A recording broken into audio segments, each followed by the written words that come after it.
So they don't put the finger up your bum anymore?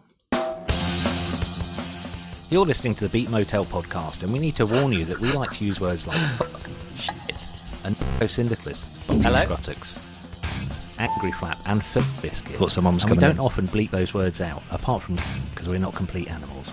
But if you understand that and you like music, then listen on. So, did someone's mum just come in when you were telling me about your prostate exam? No, I thought somebody knocked on the door, and I have no idea what the people out there think of me when I'm in here, because the noises I make, either when recording podcasts or just like in networking meetings, and the squealing, and I have all these. You don't want to know what happens when Andrew goes networking. It's become like a running joke on one of the networking things that they ask me to do little performances, so I use like. So I've got all these things that make noises, and I squeal, and I don't grunt. I'm more of a squealer than a grunter. Yeah, you always seem more into black metal than death metal. Yeah. Now someone's coming in. Hello. There must just be somebody just learning to tap dance outside the office door or something. I seem more like a what? You seem more like a growler. I'm more like a growler than a. You're more of a black metal fan than a death metal fan. Yeah, absolutely. Hang on, I forgot to put the sign up. I've been really negligent the last few recordings, putting the Beat Motel sign up for the video. No, I was just telling you, I had my well man check, and yeah, they don't. I mean, I didn't like specifically clean up in preparation for it or anything, but I did walk into the room thinking they're going to put something up my bum, but they don't anymore. Apparently, it's all just questions, and go home and put things up your bum yourself. Go to the hospital. How did the ferret get up there? The ferret. And why did you shave it? Why did you shave the ferret before you... Friction, clearly. Oh God, no, let's change the subject. That's gone far worse than I thought it was. Moving on lubricantly. We've got a lot to cover today. I've got notes. Oh. The first time it's taken us. What is this? This must be our 89th episode or something. This was a really interesting one to do. This is and this one I think probably is a bit close to home for you in some ways.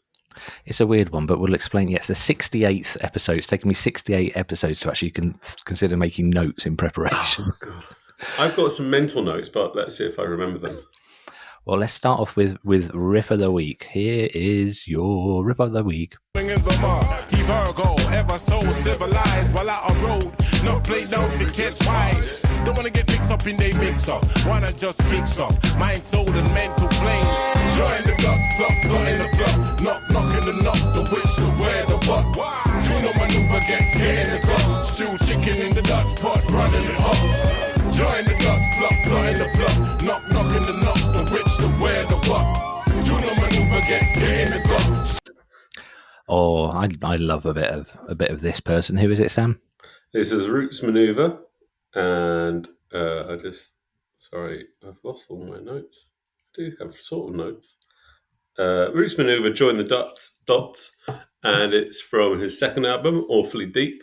And I've been on a bit of a Roots Maneuver and Charlie Tuna, who was the guest artist, who is the Jurassic Park, one of the Jurassic Park rappers. He's the guy. Jurassic Park 5 rappers. Jurassic. He's one of the rapping dinosaurs. Yeah, he's one of the rapping dinosaurs, and he's the guy with the very deep voice. And I really like. Yeah, he's so good. He's so good. He released an album. Actually, I found out he released an album last year. It's really, really good. But I just went. Yeah, I've got back into cycling because the Thor has got to that point in Helsinki. So I was putting together a playlist, and I put on Witness the Fitness, and then I just thought, listen to the whole album.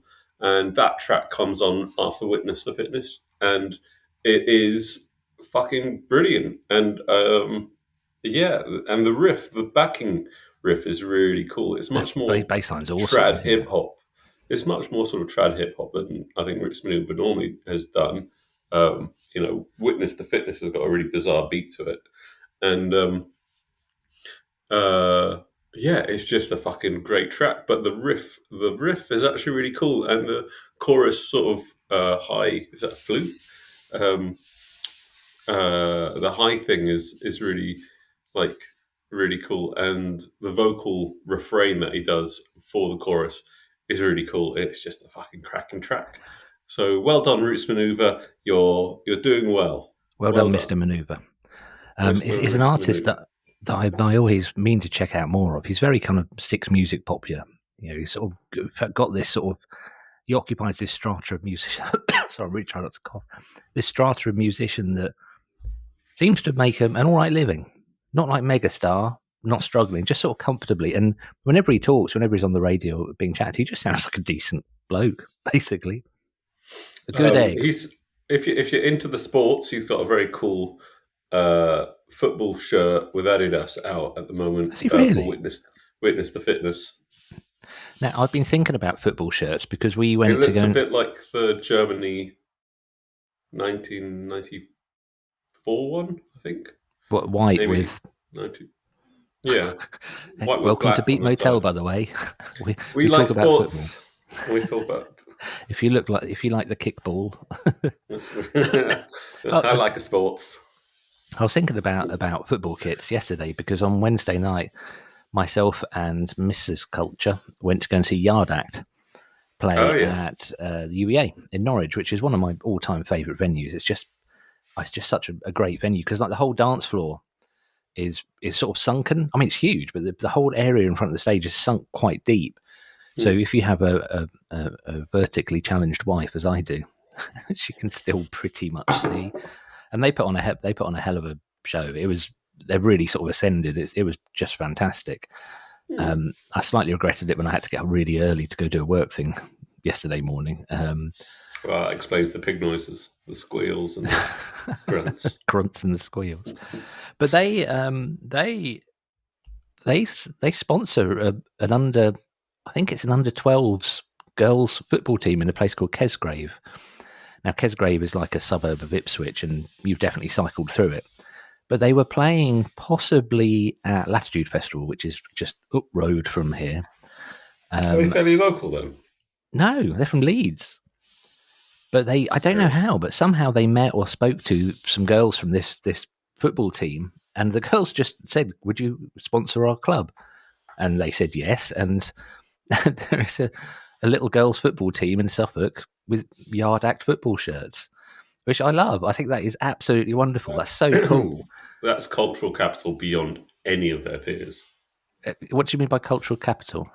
Oh, cultural capital is the concept by a French philosopher, where they sort of put together this idea that the things we wear and the things that we do have a cultural capital, so people sort of think of you in a certain way if they see you associated with certain things. So, there's the clearest way of explaining it to someone like you and I is if you're at a metal festival and you see someone with a T-shirt that you think is cool, that person has cultural capital. That makes total sense. It has come up before, and you talked about it in your black metal episode. Yeah. So I was thinking about the football shirt thing because obviously people love football shirts. You know, people wear that's like a tribal thing. And I thought that football team, if they had an agreement with Yard Act to like sell Kesgrave under 12s FC Yard Act, they'd sell tons of Yard Act. A properly big band now, and I can only assume it came from the right place. All their lyrics they're incredibly politicized and very. They've got that sort of millennial. I shouldn't like group a whole generation together, but they've got the millennial we give a shit about what's happening to the world and what we're a part of attitude, right. Which is just really good. I mean, the lyrics are some of them quite challenging, but I'm going to play my riff of the week now, and it goes a little something like this. Hasn't actually got a riff in it, but mine really do.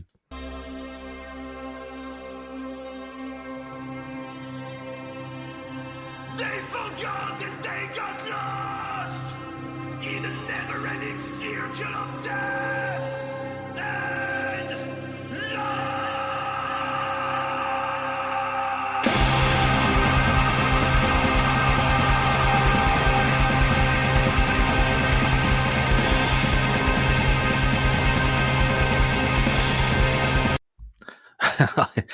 Right. To give you an idea of how long that song is, that's kind of the middle 8, and it's at the 8-minute 16 point in the song. So that's a band called Slift, who I've been getting into recently. Well, kind of getting into, and I want to discuss this with you because I heard that track, which is the first track of their new album, and it's a band on Sub Pop.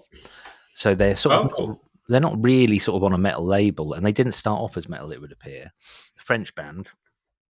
And the first 2 or 3 tracks on their new album are unbelievably good. Like, they're not sort of that proggy, but they've just got space in them. They've got thought. And I found a video of them playing live on KEXP, the Seattle station. And I assumed there were a proper big, loads of people in the band. There's 3 of them. And basically, it's 2 a bassist and a guitarist and a drummer. And the guitarist has some modular synths, sort of those things that are like a telephone exchange. But what really interests me is the guitarist doesn't do anything that heavy or that powerful. He's quite picky and quite small. All of that noise is coming from the bassist, who's also playing. So the guitarist is playing an SG and the bassist is playing a bass SG, but sort of like in a blend between how Lemmy played, and I just don't know how it's that thunderous. So I was driving back from somewhere yesterday. Rare occasions I actually borrow my wife's car and drive somewhere. So I put on the rest of the album, and after about track 4, it's just not very interesting. Just like, I was like, well, that was explained to me as a metal band thing to do, to sort of front load albums with the good tracks, and if you've got weaker ones, just to put them at the end, which I've never seen a lot of evidence for. So what's your opinion on that?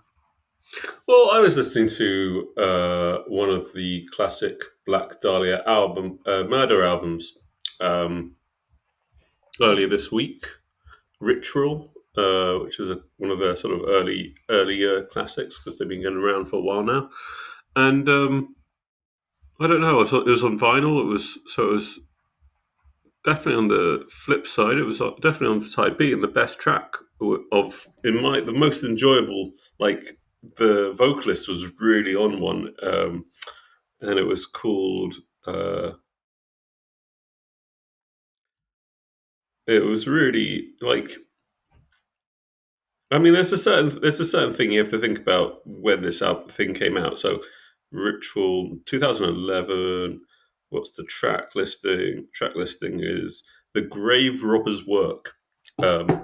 Because I've been reading about. Does that mean they're successful, or?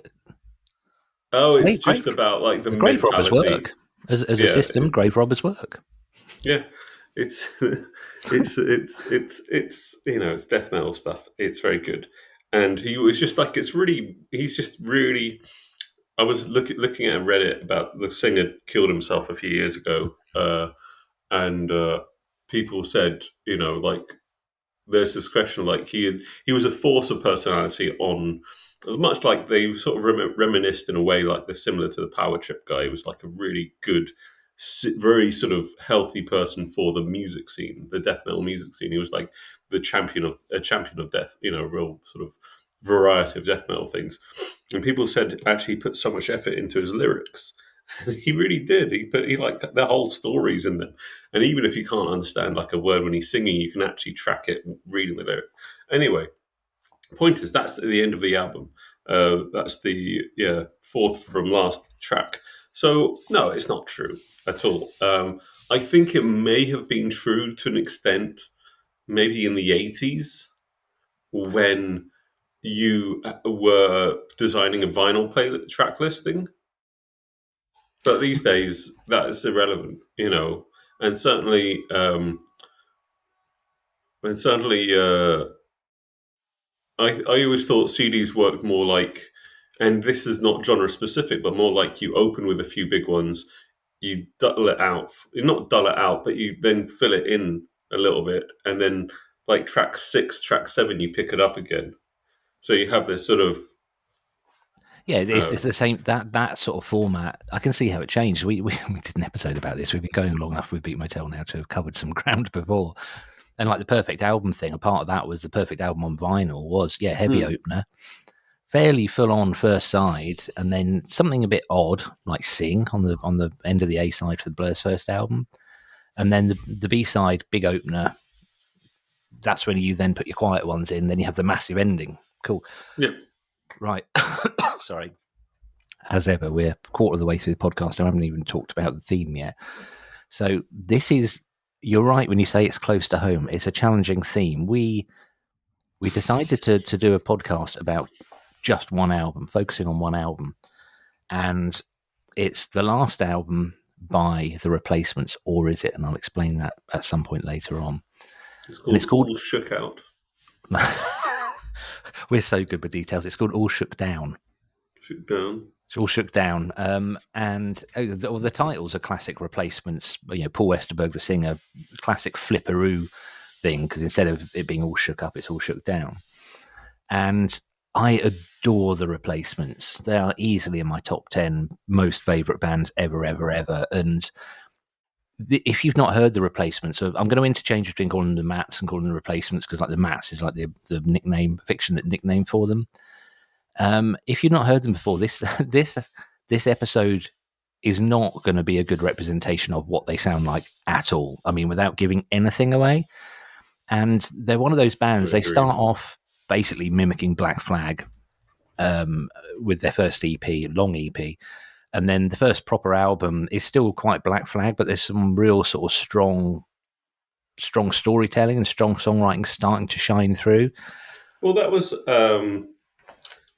Sorry Ma Forgot to Take Out the Trash. To me, was the first one.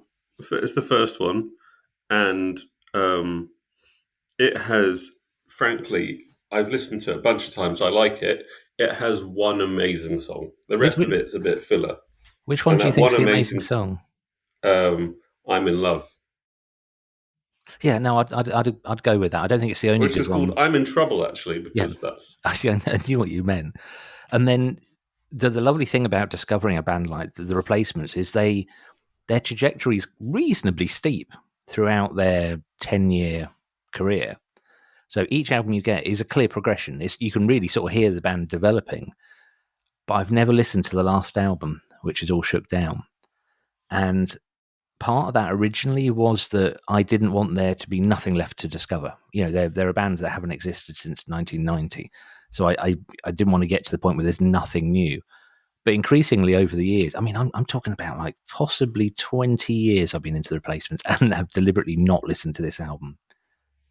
And over those 20 years, I increasingly was put off listening to the album by learning more about it and people's opinions of it.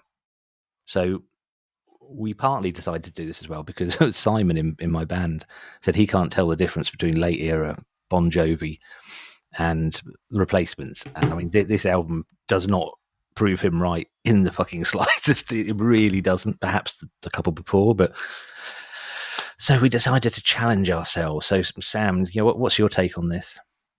Well, I think it's a really interesting one to do of, I sort of chose this because I thought you had listened to it, but your opinion of it has been, I think that Bon Jovi comment has pissed for previously. We got into a discussion of we might do a few of these album reviews where we go through an album that has been ruined for us in a way, either before we listen to it or after we've listened to it, and we can really struggle going back to it and enjoying it, you know, innocently. The one thing I listened to this album in a couple of times, a couple of ways, and one of the things I figured out is that it's not a headphone album whatsoever by any stretch of the imagination. It is a speakers album. You play it through the speakers, it sounds good through the speakers. It sounds shit through, Bluetooth headphones. I've only listened to it on speakers here at the office, which are huge, bassy, massive things, and the speakers in my home studio, which is, well, they're not monitors, but they're close to monitors. You know, they're still fairly bass response, but quite neutral, deliberately neutral, because that's you need that if you're going to mix music. And the production, I think, was really, really strange. Should we play a song and then start pulling it apart? Okay, so this is the first song, and unusually for this podcast, I'm going to tell you what the song's called before. I'm not sure it really matters. So this song is One Wink at a Time, and this is Sam's first choice. Wait in a hurry to put an end to this day.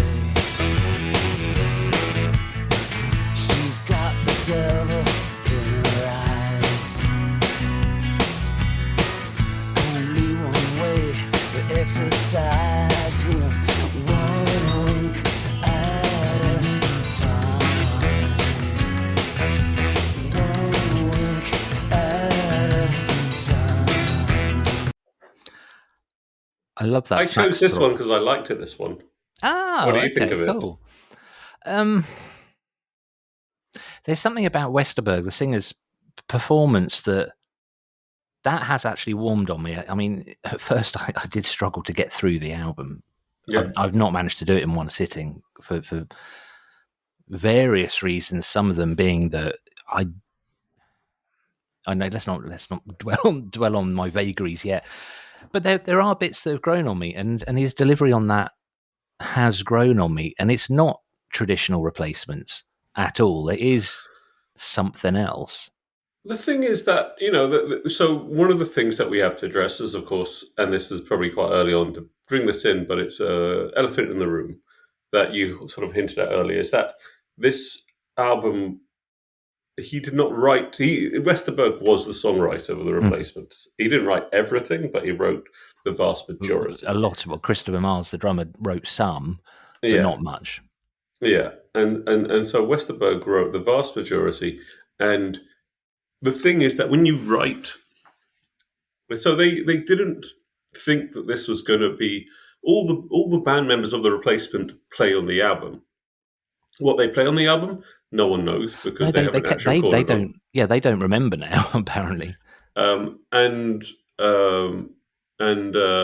what's the other thing? One of the key things is also he probably didn't write this album as a Replacements album, therefore. He absolutely didn't. It was meant to be. The Replacements had kind of fallen apart. Yeah. And it was meant to be a Paul Westerberg solo album. This is a really key thing, is that I think you can hear, and the whole album is sort of the structure of the album. The album is underpinned by his acoustic guitar. The whole album, so it's a very sonically, it's very different from all the Replacement stuff, and there's an aspect of, but then therefore sort of like the Replacements-ishness seems to be a bit forced into it. It does. I mean, so just sort of the background to the album and the band, they started off as a fairly ratty punk band and released great albums on their local label, they're Cincinnati, they're Minneapolis, I forget which. And Twin Tone. Twin Tone. Then they signed to Sire, and they put out an album. Bobby Stinson. So that lineup: Bobby Stinson on guitar, Tommy Stinson, his little brother, and it really was little early pictures of the Replacements. Tommy's something like 15 in the band. Paul Westerberg, singer, and Christopher Mars, drummer. Bob Stinson just about made it through that first album before his heroin addiction was so cripply. Just they couldn't have him in the band anymore. The next album and the next album was a case of a major label basically trying to get a radio hit, trying to get a radio-friendly unit shifter, which what album they just failed at. So what album are you talking about there? Which one? The radio-friendly unit shifter. Don't Tell a Soul, which is the one before this. Because that's their third Sire album. So Tim, which is a bona fide classic. That's like last original lineup. Yeah. And then they release next album is Pleased to Meet Me, which is probably the last great Replacements album. That's the last one that has. So Bob had probably hoofed out, which must have made for awkward Christmas dinners and stuff with his family. But that album, Pleased to Meet Me, is just the three. I didn't know that until researching for this. It's just Westerberg, Stinson, and Christopher Mars. At that point, Christopher Mars was still at least bringing songs to the band. Yeah. And it was during the preparation for the next album that Christopher Mars brought songs to Westerberg, and Westerberg just dismissed them out of hand. They just went, no, not even going to listen to them. So Christopher Mars basically went, well, fuck you, and quit.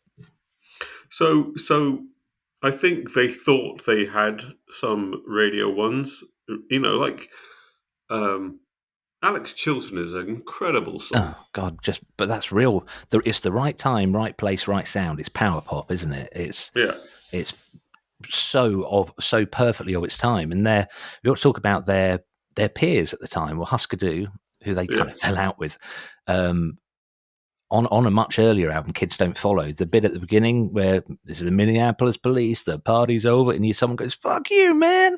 That's the singer of Husker Du.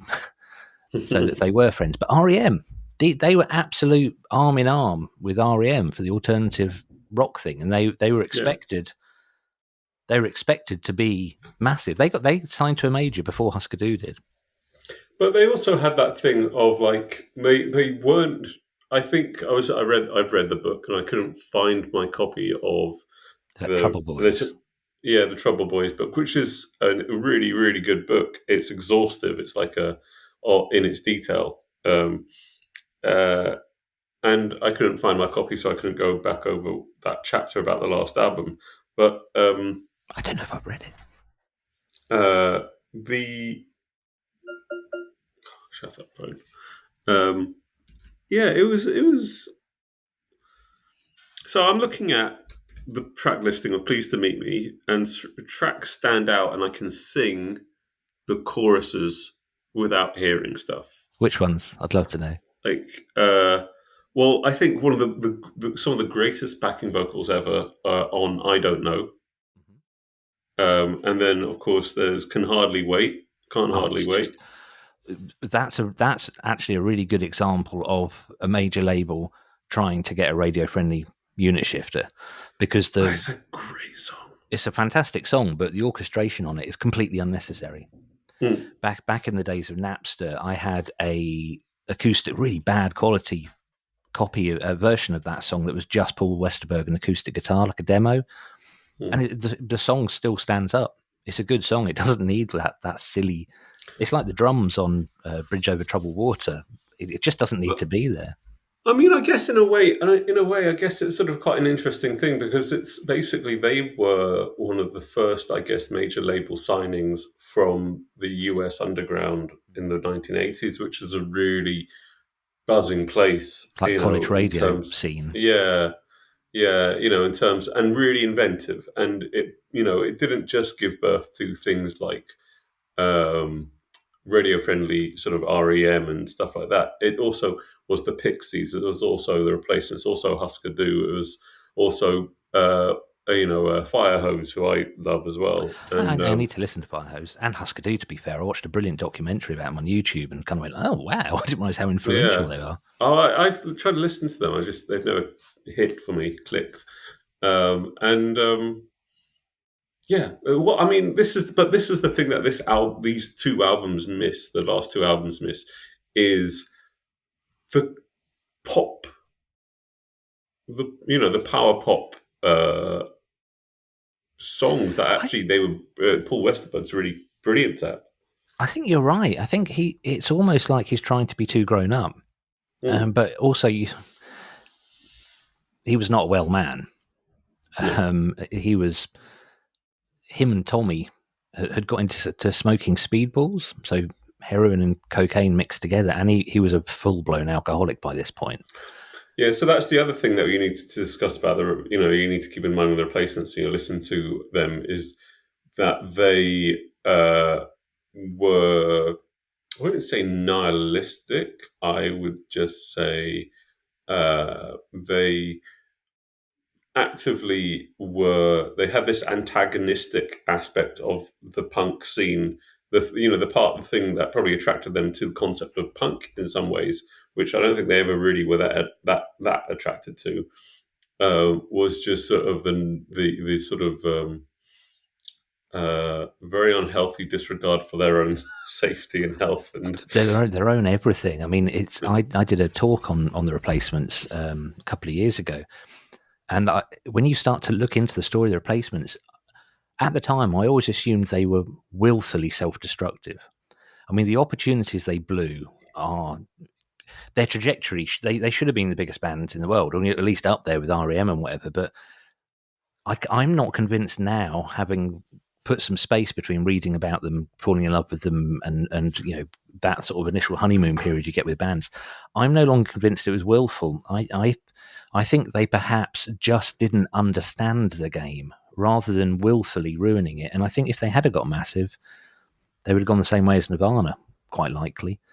So, like the first example, they played on Saturday Night Live, and that's a big deal in the States. You know, that is one of your stepping stones to becoming a megastar. And when it comes to the guitar solo in the song, Bobby, the guitarist, had been fucking up the guitar solo, or like forgetting to play it, or just something really stupid. So when it gets to that part of the song, this is on live national TV. Paul Westerberg leans back from the microphone a bit, turns to Bobby and goes, "Come on, you fucker!" And it's like in America at that time, that's just death. That you're done. You don't get a second chance. It's just, but there are so many stories, and I don't want this to be a Replacements wacky story thing. But another good example is Tom Petty hired them to be the support on a massive tour, and they got kicked off. And I think the first date they got kicked off the tour. Do you know this story? I can't remember it. They got kicked off the tour because they went on stage and they were wearing Tom Petty's wife's clothes. They'd raided his dressing room and her wardrobe and went on stage wearing her clothes. And Tom Petty, quite rightly, would be like, "What the fuck are you doing?" And it's that every time they were given a chance, they just seemed to just norks it up in quite spectacular ways. But I say there's loads of stories about it. We ought to have another song. So I'm going to go with my first choice, which is Merry Go Round.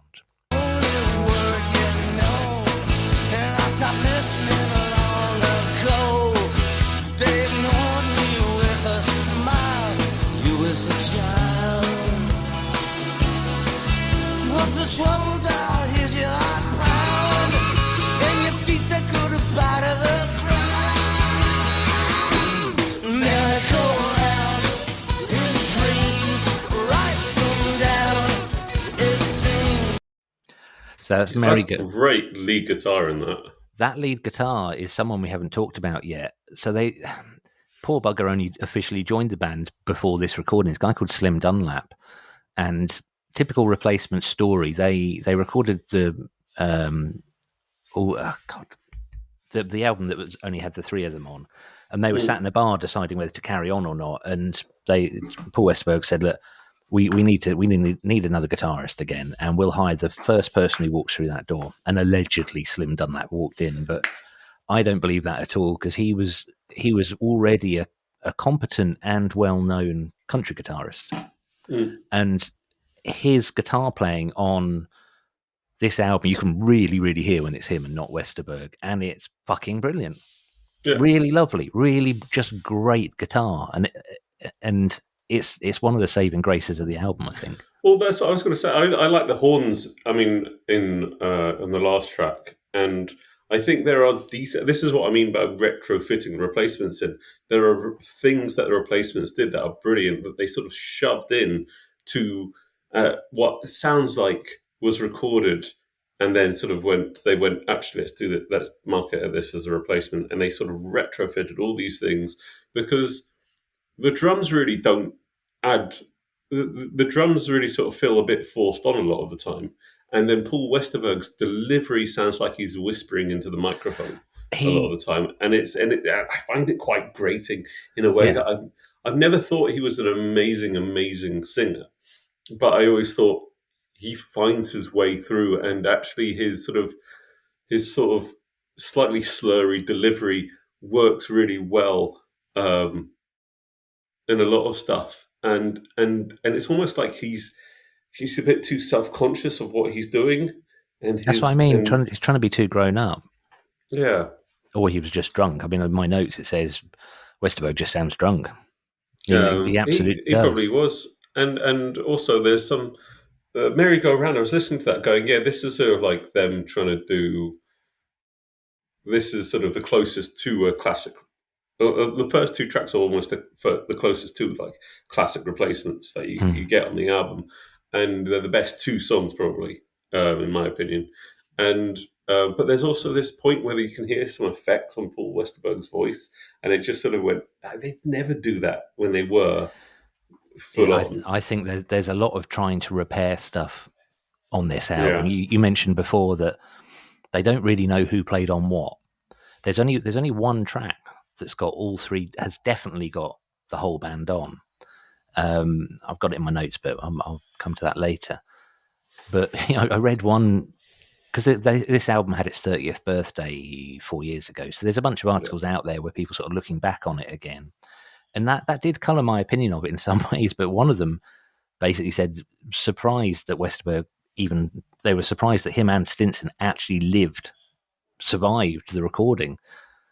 So that there's reports of Westerberg like being so hungover or drunk that he couldn't stand in front of the microphone, so he had to lay on the floor on his back and do it like real close mic, and you can really hear that on some of the delivery. I think you're right, it is grating.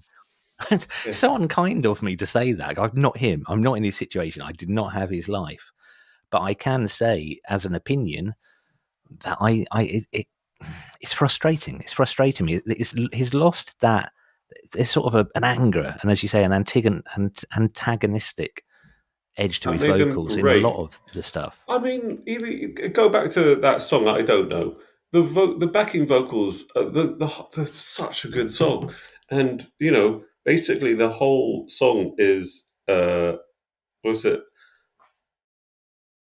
The backing vocals are just like the rest of the band going, I don't know. Whilst Paul Westerberg is sort of going, should we give up? I don't know. Should we actually try and make a good record? I don't know. It's such a good concept, and it's such a good example of actually what the charm of the Replacements was, is because they were this great pop band who had this great sort of pop, power pop rock band who had this like line of poetry and humor, and you never were sure when they were being heartfelt and when they were being a joke, and they unsettle you as a listener. Those lyrics unsettle you as a listener because you're going, I'm not sure where you're actually standing with this.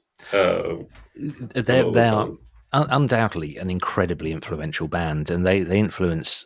You and I almost definitely got into a lot of bands without knowing they were influenced by the Replacements, then discovered the Replacements. I mean, Against Me, classic example. And there's quite a few points in this.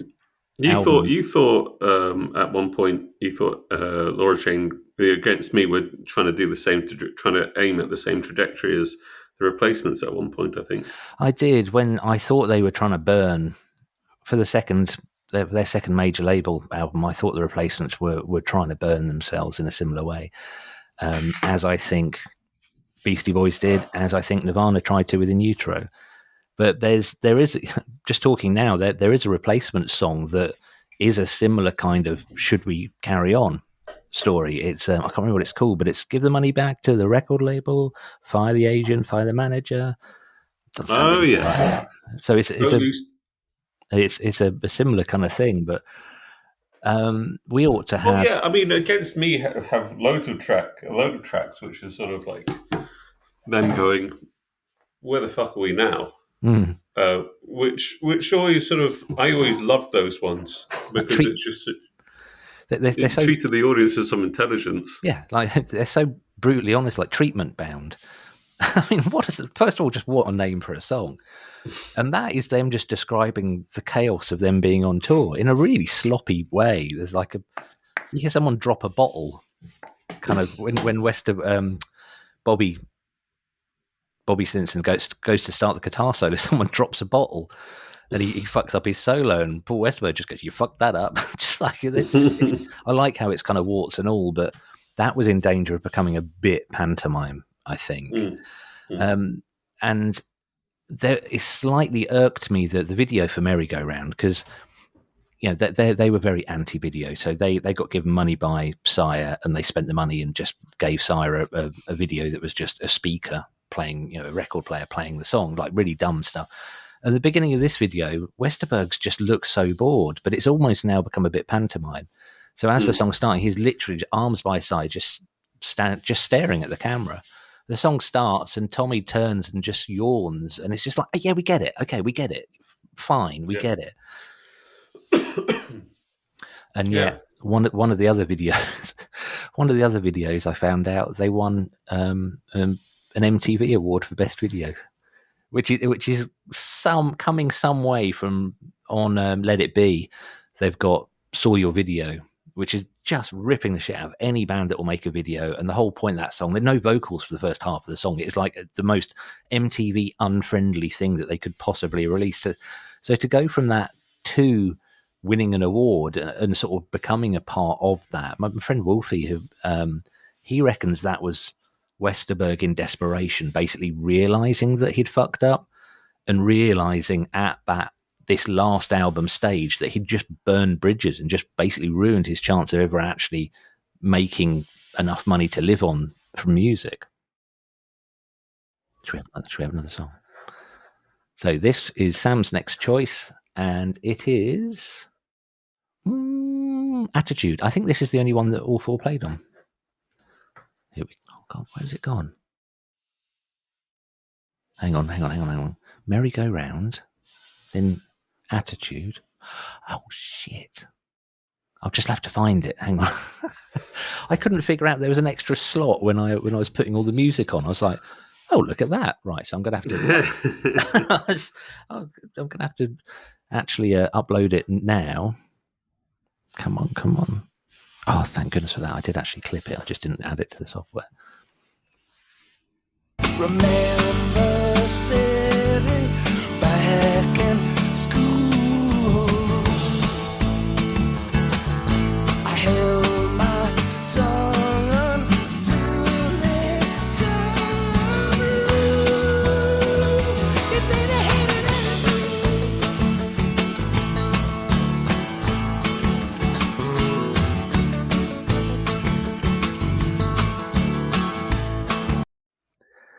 What? Yeah, the Attitude sort of makes you think they were trying to do a reply song to the Misfits song Attitude. I don't know that song, but I like the concept. But I don't mind the lead guitar there, but yeah, I don't know what to say. It's just sort of the sound of a band that can't really be fucked to, you know. And I think there's this thing you said earlier. So there's a point where them not giving a fuck has a charm, and then there's a point where you sort of go, I don't want you to not give a fuck, but I also want you to have some self-awareness in that not giving a fuck. That's what I mean. Just like we get it. Yeah. One of my notes, I put that it's really interesting. I love doing things like this with you because you always give me a perspective I haven't seen, but sort of fits in with what I have observed. So there's some real classic Matt stuff on this that I'm now really skeptical about. Like a lot of the songs have Westerberg, like, should we start? Well, that's not what he says, but 1, 2, 3. That's sort of the mumbled intro thing, which is very Replacements, but it's also a bit like, did you have a SodaStream when you were a kid? Oh, I know what they are. Yeah. So SodaStream, you'd get like the concentrates of like Coca-Cola or whatever, or Fanta, but they weren't. They were like the SodaStream version, and they were always too intense. They'd like got the Coca-Cola flavor and just made it too high, just so it sort of came across as artificial. And that, you're absolutely right. I think that might be the most damning thing that we've said about the whole album, and it's so fucking accurate. It's a Westerberg album. It was his management, apparently, who said, no, let's call it a Replacements album. He had the band was dead. And maybe this is the tragedy again of the band, which is all the sort of situation of like, and it's right band, wrong time in a way. Is that they could have sort of had so much more sort of financial success than they ever did, and then when they clicked that they needed to take it seriously, I think it was sort of the point where they also were completely sick of one another. It was just too late. And I mean, like NoFX, now there are a few parallels between NoFX. So NoFX, well, Fat Mike is the only one we can claim this for, always took the piss out of bands who took it too seriously and looked after themselves and ate right and exercised, and then completely fucking fell apart. and I don't know if I wouldn't call Fat Mike straight edge, but I know he has basically cleaned himself up. I think to a great extent, yeah. Because you get to the point where you can't live that way. You cannot keep living that way. No human being can. And I think the Replacements, a similar kind of thing, just got to the point where you took the piss out of people for so long, and then realised why other people were actually looking after themselves. I think I read somewhere that Metallica now have a chef that flies with them to design their diets whilst they're on tour. Cool. And it's all vegan. It's all, you know.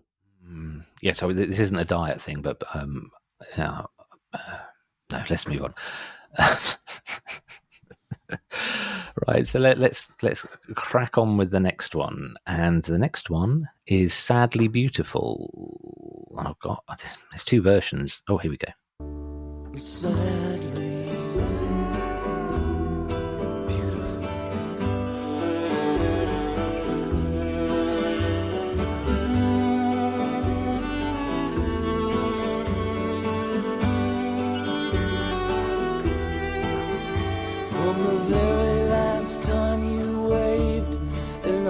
your horn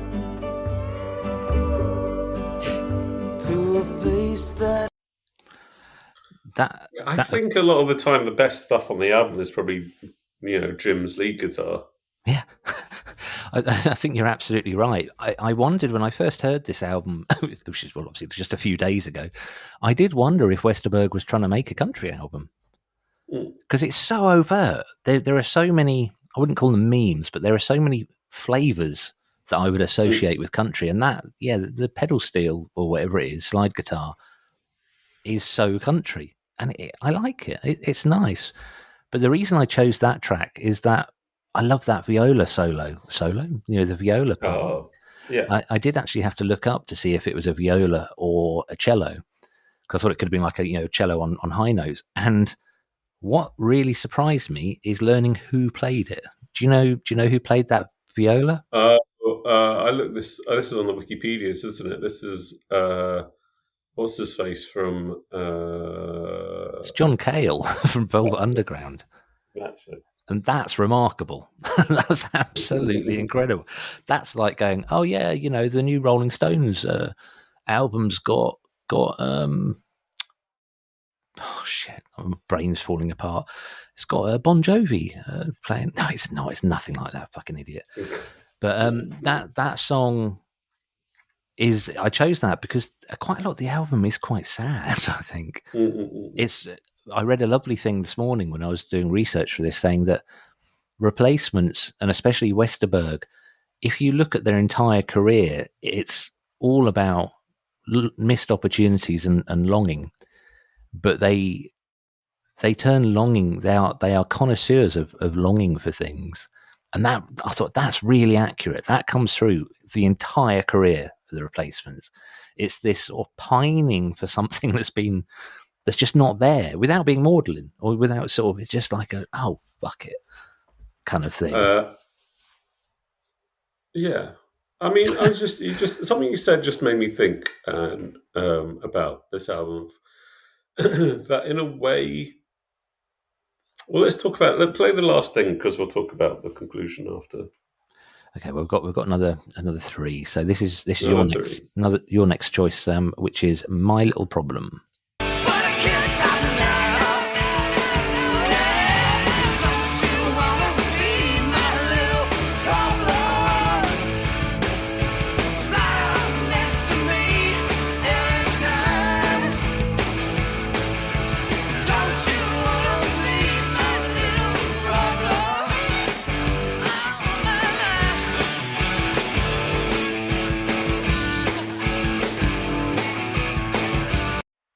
It's really not a headphones album recording this now. That production's horrible. It actually kind of was almost actually uncomfortable.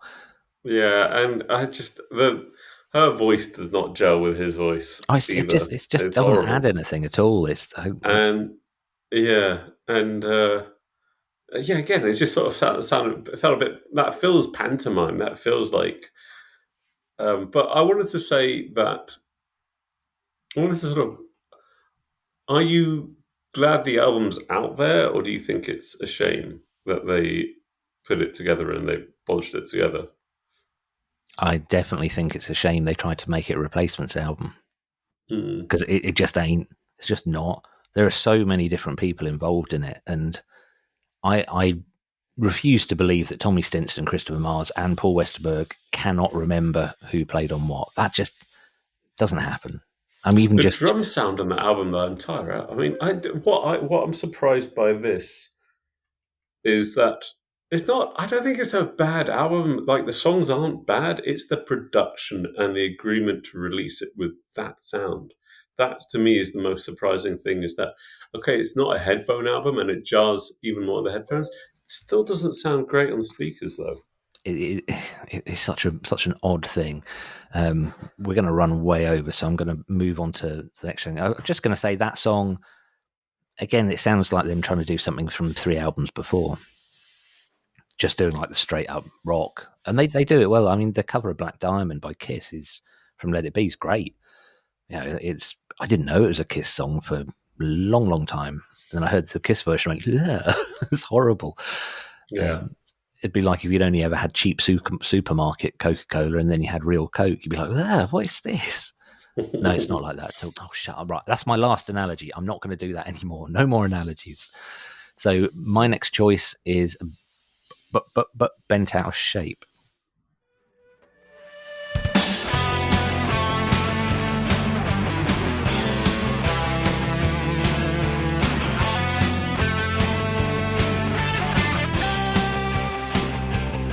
Oh, did you popcorn for dinner? Last night it was cheesecake. A little sleepy time tea, spiked with another heartache. Oh, I smell your hair, your clothes I wear. Smell your hair. What? I chose that because that's one of several songs on the album that when it starts, you're like, yes, we're back. This is going to be a proper good replacement song, even down to the lyrics. Like, was it? I live on popcorn last night. I ate cheesecake. Like typical kind of nonsense Westerberg lyrics when he can be so artistic and such a poet, but at the same time have these moments of absolute nonsense. And then the song just sort of loses its direction and it's just a bit vague. I also have to say, I think that lead guitar sound is shit. It relies all on just going, it's almost kind of more percussive, isn't it? It's just a bad sound. It's that sort of like chorusy. It sounds like a cheap. It sounds like they got the cheapest fuzz pedal they could find and just shoved that on and went, "Oh, that'll do." That'll do. And I don't know. I like. This is a bit unfair because this is sort of a. Is this sort of a mean podcast? Because basically we're picking up the worst thing they did together as a band, but at the same time, in a way, it's sort of quite apt. It's a very replacements thing to do. Make an album which is so shambolic as your last one that is literally the doesn't sound cohesive. It sounds like there's several. It sounds like there's several albums there in this at once, and actually in that way, I feel like the Replacements are a band that were marred by tragedy, and in that way, it's quite poetic that actually the sort of life follows art. Bizarrely, the album did very, very well. It's got good reviews. Yeah, Rolling Stone said it was hot 100 of the year. It was number 3. So they're saying this is one of the best albums released around the world this year. But it was too little, too late, basically. And this is 1991. This is the same year where you get Nevermind. How the hell was it up there with? You're right. Yeah, how was it up there with Nevermind? This is the Metallica Black album. This is how is it number 3? Had those people never not heard anything else the Replacements had done? Well, maybe, I genuinely don't get why it was liked. Sometimes you get in these award shows these people who are given albums. They're given awards for pieces of work which aren't as good as the stuff they used to put out, but you give them because you sort of go, they haven't been given their dues, and we need to give them their dues. And any industry awards, like the Brit Awards, are complete shit in the UK. They are conjured up to push records in the slump after Christmas. Yeah, 1991, Use Your Illusion 1, Sailing the Seas of Cheese. On. I'm not a Guns N' Roses fan, but you cannot say that Replacements album is better than Use Your Illusion. I mean, just or even Primus' Sailing the Seas of Cheese. I think it might beat Primus. Sepultura, Arise. Rolling Stone, what the fuck were you thinking? I mean, just Green really. Mind by Dinosaur Jr. A low end theory. The low end theory by Tribe Called Quest. Do the Soul is Dead. I would fight on a hill. I don't know why it's got to be hill. That Tribe Called Quest album is one of the best albums ever made since somebody first wandered in and started making noises in front of a microphone. There's no way the Replacements is better than that. But then this is the whole point of music commentary, which is what we are. I wish my brother George was here by Del the Funky Homo Sapien. Superchunk, No Pocky for Kitty. The KLF, it's a good year for music. And the Replacements put out Would you call it a bad album? I actually stopped myself then. I wouldn't call it a bad album. I think I don't think there's such a thing as a bad album. It's just that I think what happens with things like this, it's that thing of like, I was talking to my friend, my darling friend, Al the other day, because he listened to us talking about Metallica, and we sort of challenged each other to listen to the Load and Reload albums by Metallica. And I think I felt at the time, I think he felt at the time, that it's like, the albums are not bad albums. They are soiled by being put in the same category as the first few Metallica albums. Soiled. Because, I like them. I think the opening tracks actually of Load are particularly good. It was a 2x4 and Ain't My Bitch. They're dumb pieces of music, but they're fucking good fun to listen to. And there's a really nice turnaround thrash riff in Ain't My Bitch. In the chorus, and but the fact is that they cannot live up to the memory of that album. So is this Replacement album a bad album? No. Is it a bad Replacement album? Yes. I can absolutely say that. In the rankings, it's the bottom. Yeah, but is it a bad album? No, it's not a bad album. It is, because there's I wouldn't think everybody who gave them a good review was being dishonest in giving them a good review for that album. And I think there are things that certain people may sort of, might have done with the same sort of aspect of going, oh, this Replacement's out, it's a new band, because it's probably their biggest selling album as well. If it's... Everything we're commenting on is in hindsight, and in the context of knowing quite a lot about the operation of the band, and the people, because we do now, because there's the internet and that stuff's kind of out there. At the time, with the context of Sire just sending you, hey, here's the new Replacements album, and then the PR person from Sire ringing you up and go, have you listened to it? What do you think? Yeah, it's great, isn't it? You go, okay, well, they're doing something different here. It's strange. It's definitely the Replacements. Okay, here's the review. Because that would have been all they had. They wouldn't have this kind of, well, they booted out, Bobby, and of course Westerberg was doing speedballs. They wouldn't have any of that at all. No, and possibly better position to be in. I doubt a lot of those mainstream music journalists were invested in the underground in the same way that, say, you and I are, even the concept of it. So it's our fault we think it's bad? I think it's not our fault. I think it's the set of relations that create the feeling of sort of, it's just, but it's also that thing of like, when I first listened to, when Against Me, again, this is a good reference of when Against Me started getting, signed to Sire and they got bigger. it just felt like they're not my band anymore. And I'm okay with that. They're still a great band. And now I listen to New Wave, and I think it's actually one of the best albums they did now. I think at the time I thought it didn't stand up to the first 3 albums. Punk rock ruined my life. And I think that like there's going to be people who grew up with All Shook Over, and they're going to have really fond memories of it and really like some tracks and so on and so forth. And I don't want us to put people off listening to it. No, I think there's some very good stuff on it. I just think like it just does not stand up for me to the rest of the catalogue. But I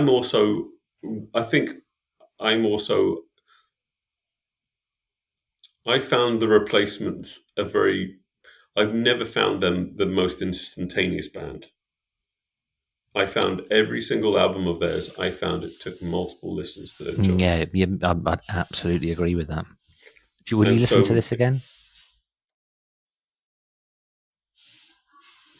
The thing I would, in a way, argue is that what it misses is that hook song, the song that makes you return to it, the song like "I'm in Trouble," which makes you return to that album. Like I don't know, that makes you, or Alex Chilton, that's something that lodges in your head.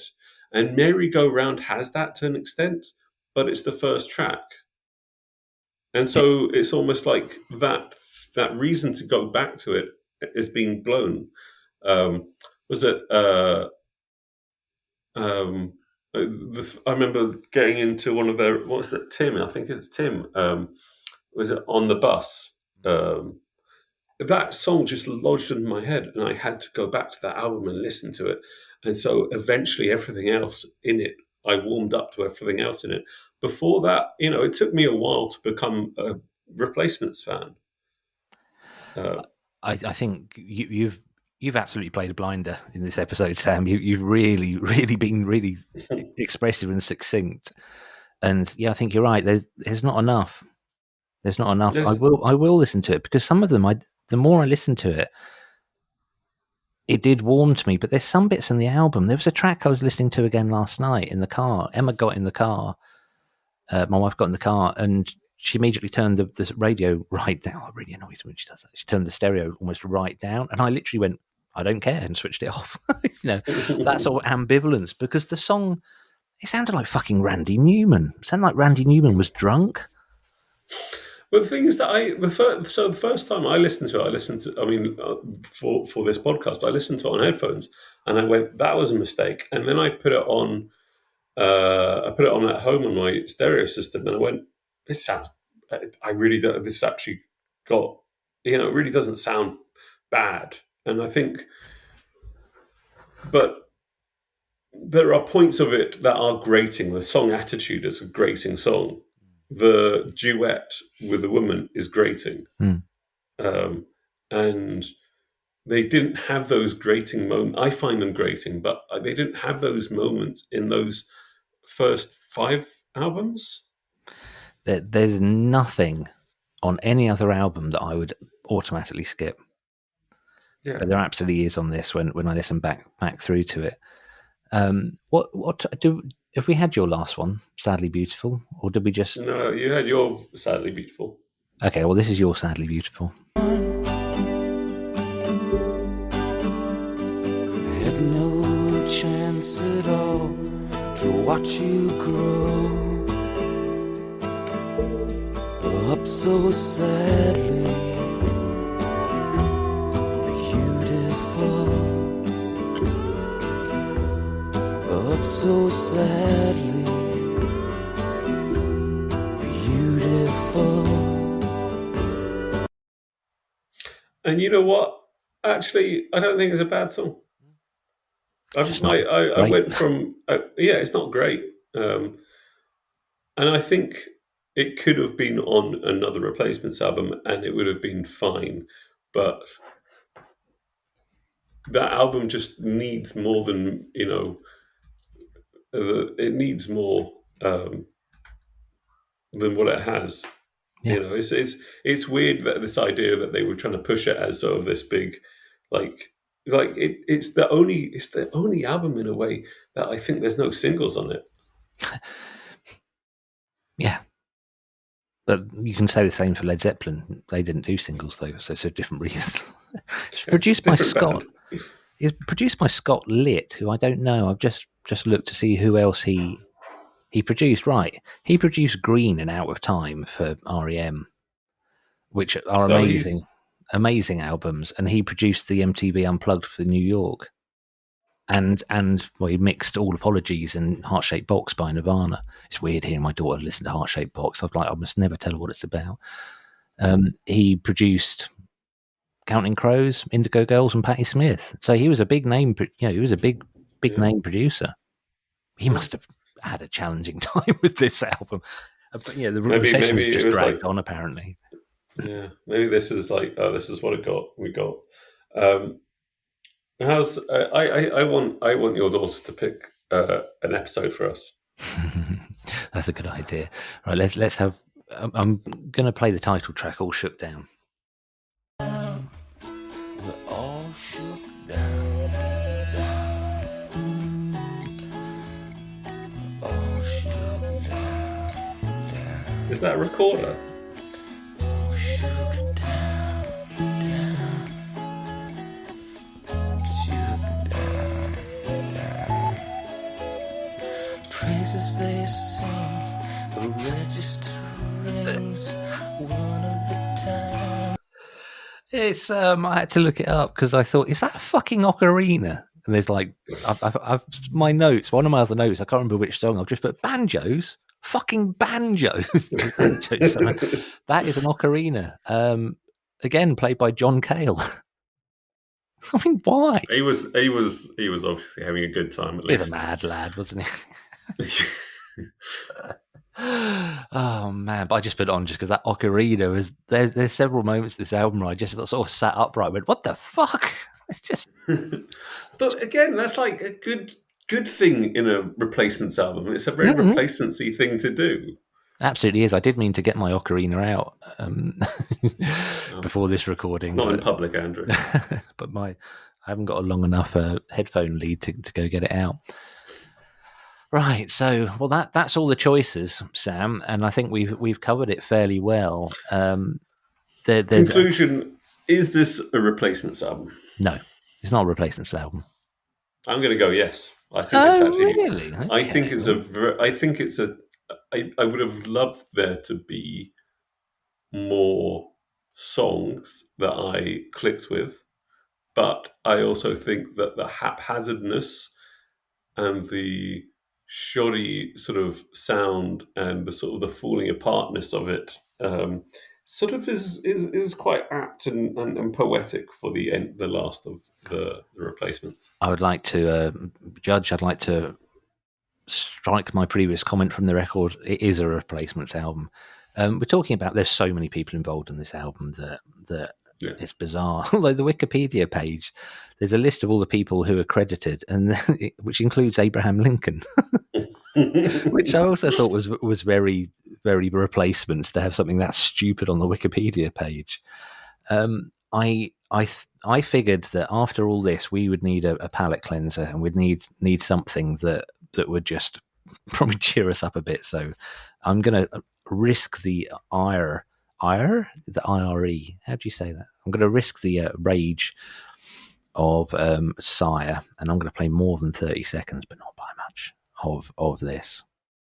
Yeah, I hear, I think, I know. I don't give a shit now. You're my favorite thing. You're my favorite thing. I'm nothing.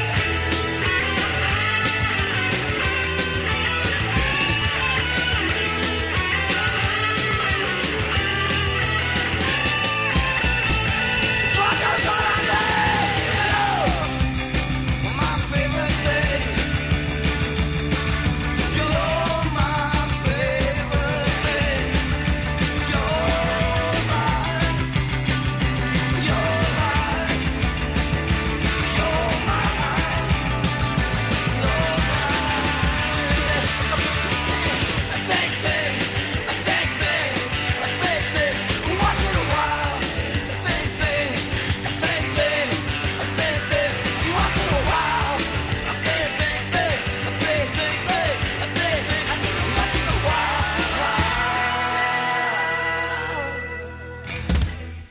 that's favourite thing off possibly my favourite Replacements album, Let It Be. And I wanted to choose a song that was everything that All Shook Down is not. And I think that song, God, the fire and the energy in it, it's not shouty, it's not punky, it's not angry, but the enthusiasm, like Westerberg coming out of the chorus, it's just like, what is that noise? It is just like, all my emotions are pouring out of me all at once. It's just like, and it's lovely little tricks in it, and that bass sound is just wonderful, and it's got thought put into it. There's drum fills on I don't think there's a drum fill on the whole of All Shook Out. All Shook Down. All Shook Out. Oh dear, more than 3 shakes and it's playing with yourself. Well, I think that may be what it was in the end. Oh man, but yeah, so that I just wanted to hear like good Replacements. It does make me want to go back. I haven't listened to Replacements for a while, partly just because you don't go back to stuff as much as maybe you should. But this has made me want to go back and listen to those albums. There's always it's nice. The catalogue is so big because you feel like it's stuff you missed out on. Like So there we go. Right. So that wraps up our.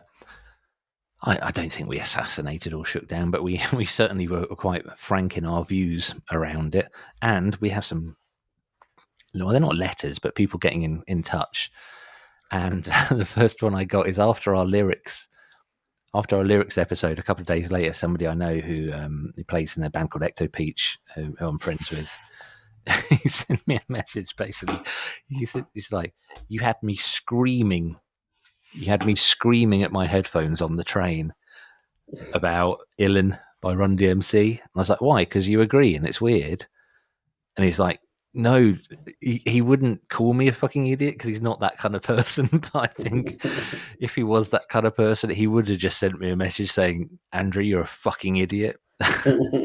Because he was like, he could not believe. I'm not going to read the whole thing, but he could not believe how I didn't understand it and how I'd not understood it for nearly 40 years. It's just like, I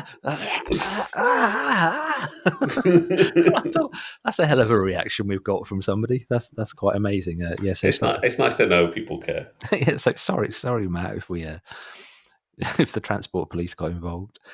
And the second one, which I really like, is actually an Instagram comment, and I really like that people are starting to actually follow us on Instagram and comment on the clips. And there was one where we were talking in the last episode about music documentaries. My friend Briggs, my friend and occasional bandmate Briggs, he said, "I definitely recommend Night Flight Plus as a streaming service for music documentaries. It's basically a mix of music stuff and great cult films. It's £45 a year." So I just want to say thanks, Briggs. That sounds bloody great. Music documentary streaming service. Night Flight Plus. I must admit, I haven't looked it up, but I have the whole weekend to myself. So yeah. I may well look it up. There's another film that I've got on my list of films to see that was made in about 1982, and it was a low budget film, and the cast was all people from the New York punk scene. It's a really famous film that I now can't remember the name of, but it's I'll find it and I'll message you, Sam. A friend of mine watched the one of the Joe Strummer drama films. It's got a great lineup of like who's who of sort of punk world. I think Iggy Pop's in it, and Jim Martian is in it, and all these other people. And he says, "It's a fucking awful piece of shit."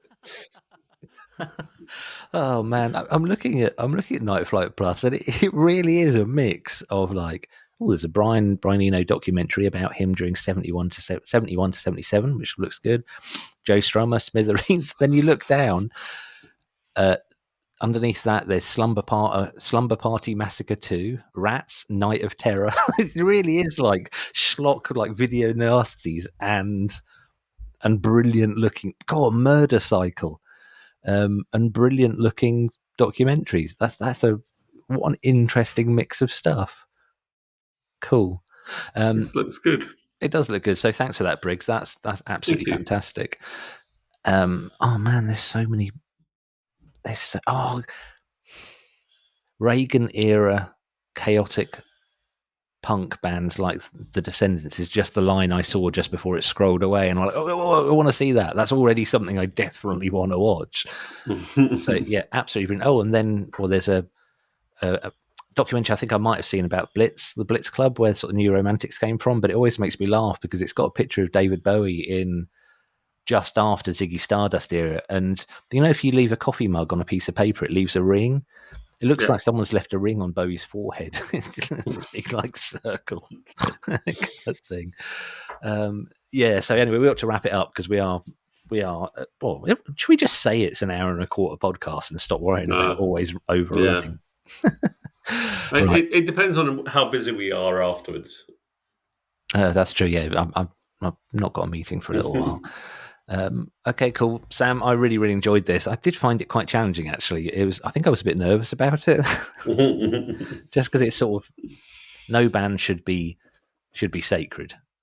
But no band should be sacred, but the Replacements are really, really important to me. Be like if Against Me released an awful album and we had to discuss it, I'd be quite emotional, I think. I'm just going to say thanks for listening, because this is brilliant. Well, anyone who is still listening all the way to the end, for one thing, congratulations, you're a superhero and very tolerant of our nonsense. And subscribe and like and all that stuff. Sam, you got anything to add to that? Well, we're petering out like the Replacements' career, really. Yeah. I can't remember where the phrase "kill your darlings" was from, but there you go. Yeah, stick with that. We're writing. Yeah, that's it. I'm just literally just gonna peter out. I love you. I love you too.